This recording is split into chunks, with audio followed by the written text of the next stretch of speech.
آج کے شو کا آغاز ایک نہایت اہم اور سنجیدہ فیصلے سے ہم کرنے جا رہے ہیں۔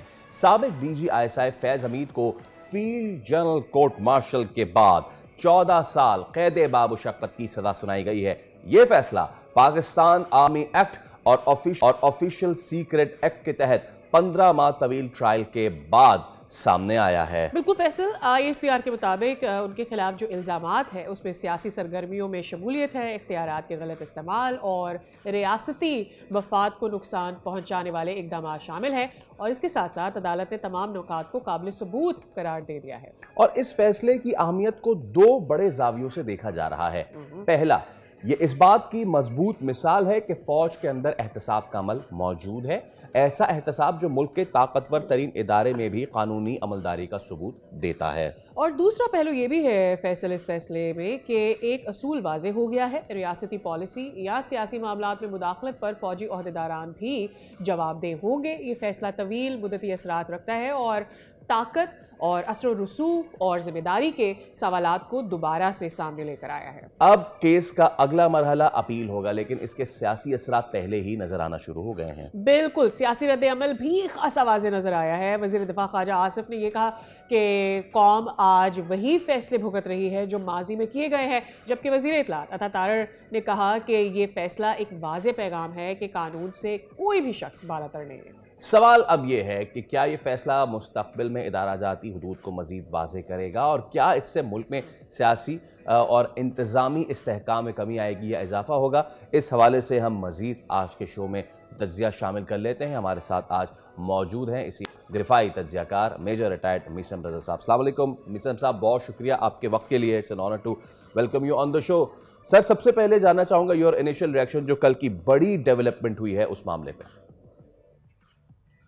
دیکھیں، یہ بسم اللہ الرحمن الرحیم ایک انتہائی قابل تعریف عمل ہے ایک ادارے کی طرف سے، اور جس ادارے کو اسپیشلی پاکستان میں ایک آئیکن کے طور پہ اور ایک مشل راہ کے طور پہ as far as discipline is concern, as far as organisation is concern دیکھا جاتا ہے، تو اس ادارے کی طرف سے اپنے آپ کو خود احتسابی کے عمل میں ڈالنا، اور خود احتسابی بھی لوور ٹیئر سے نہیں ٹاپ ٹیئر سے شروع کرنا، یہ ایک بہت بڑا فیصلہ تھا، کیونکہ ایک بہت بڑے ادارے کے وہ سابقہ سربراہ رہ چکے تھے، اور جنرلی ایک پرسیپشن ان کے دور میں بلڈ کر دیا گیا تھا کہ this man is bigger than the law, bigger than the constitution, stronger than anything else, bigger than country.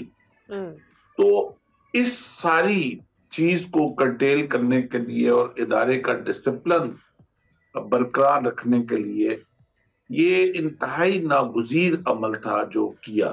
بہت کڑوا گھونٹ تھا فوج کے لیے، بہت مشکل مرحلہ ہوتا ہے ایسے اپنے کولیگز کو کٹہرے میں کھڑا کرنا جن کے ساتھ آپ نے اکٹھا کھایا ہو، اکٹھا پیا ہو، اکٹھے کورسز کی ہوں، اکٹھی جنگیں لڑی ہوں، اور آپ کی خوشی غمی سب سانجھی ہو، مگر جب معاملہ ڈسپلن پہ آ جائے، جب معاملہ ملک کی ساکھ پہ آ جائے، جب معاملہ ملک کی سلامتی پہ آ جائے، تو انہی دوست اور انہی کولیگز کے ساتھ آپ ایک احتسابی عمل شروع کر دیں۔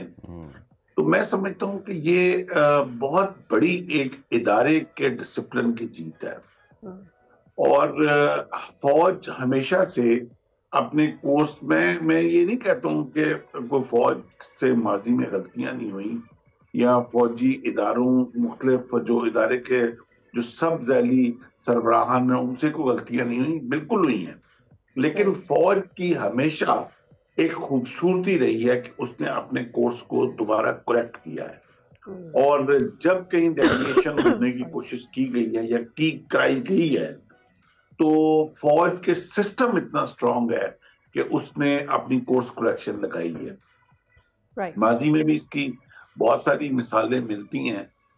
مجھے یاد ہے کہ ایک جنرل ضیاء الحق صاحب کے دور میں حمید گل صاحب بہت strong D G I S I گزرے تھے، اور اسپیشلی وہ افغان وار کے پوائنٹ آف ویو سے بھی بہت پاپولر تھے، تو اس کے بعد اور وہ بھی ایک ایسا آئیکن سمجھا جاتے تھے کہ جو ادارے سے بھی بڑے ہیں اور جو بہت بڑے پالیسی ساز اور آگے جن کے روابط جو ہیں وہ بہت بڑے ہیں.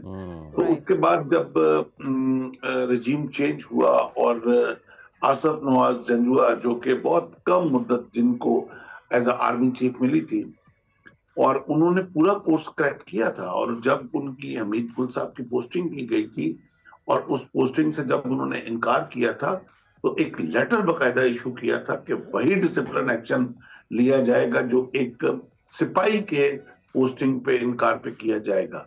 تو ود ان 24 hours حمید گل صاحب مووڈ فرام دیٹ پوسٹنگ. وہ کوٹ کمانڈر ملتان تھے اور ان کی پوسٹنگ کہیں بادشاہ میں کی گئی تھی میں کی گئی تھی. تو فوج کی یہ خوبصورتی ہے کہ وہ اپنی کورس کریکشن کرتی ہے. تو یہ عمل بھی اسی کا حصہ ہے. اچھا میرے صاحب یہ بتائیے گا because we being civilians we would like to understand that how the military court works and what further to go. کیا اس وقت فیض حمید صاحب کے پاس اپیل ہے اور وہ اپیل کے آرمی چیف صاحب کے پاس فیلڈ مارشل صاحب کے پاس جائے گی؟ ایک تو یہ، and on the other side I would really want to understand کہ اس کے علاوہ 9 مئی کے کیسز ہیں، دیگر اور کیسز ہیں جس پر یہ کیلکولیٹ کیا جا رہا ہے کہ ابھی مزید سزائیں ہو سکتی ہیں سابق ڈی جی آئی ایس آئی کو.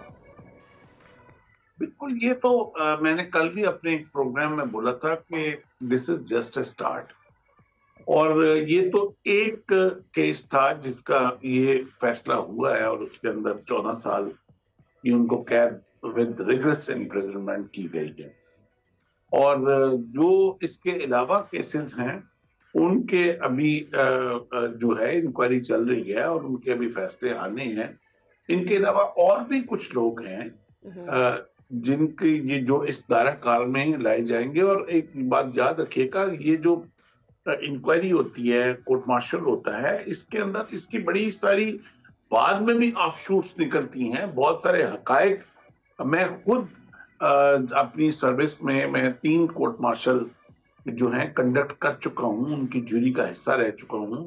اور جب آپ اس کی سمری آف ایویڈنس میں جاتے ہیں اور جب اس کی ڈیٹیلز میں جاتے ہیں اور جب آپ کی سٹیٹمنٹس آتی ہیں، ان سٹیٹمنٹس میں سے بہت سارے لوگ آگے عیاں ہوتے ہیں جن کا ایک رول پلے ہوا ہوتا ہے اس ناخوشگوار واقعہ کی طرف جس کی وجہ سے کورٹ مارشل ہو رہا ہوتا ہے. تو پھر ان لوگوں کو بھی اس تفتیش کا دائرہ کار میں لایا جاتا ہے.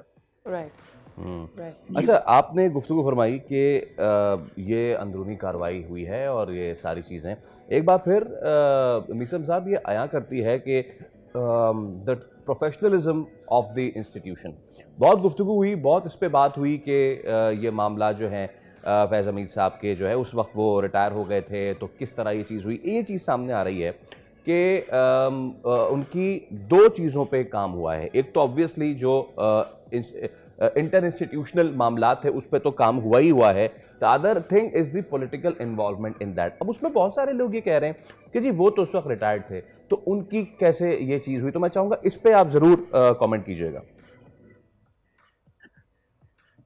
دیکھیں، میرا خیال ہے کہ آپ نے شاید پچھلے 2-2.5 سال میں فوج کی ایک جنرل جو پبلک ریلیشن پالیسی تھی یا فوج کا انٹریکشن تھا اس میں آپ نے ایک واضح تبدیلی دیکھی ہوگی کہ پہلے کافی ساری چیزیں جو تھیں وہ فوج کے جو ترجمان ہوتے تھے یا فوج کے جو ریپرزینٹیٹیو ہوتے تھے وہ ذرا ڈپلومیٹک ورڈز اور مبہم ورڈز میں وہ پریس کانفرنس بھی کرنی ہوتی تھی، پریس ریلیز ہوتا تھا، خبر ہوتی تھی. تو لیکن آپ نے 2-3 سال سے دیکھا ہوگا بڑی کلیئرٹی ہے فوج کے نیریٹو میں اور الفاظ کا چناؤ بھی انتہائی کلیئر ہے کیونکہ فوج نے اب فیصلہ کر لیا ہے کہ دیر ول بی نتھنگ بٹوین ادارہ اینڈ پبلک. جو سچ کے اوپر معاملہ ہوگا وہ پبلک تک پہنچایا جائے گا. آپ نے مارکہ حق میں بھی دیکھا کہ جو ریئل ٹائم سچویشن ہوتی تھی وہ ٹی وی کے آپ کے اوپر بتا دی جاتی.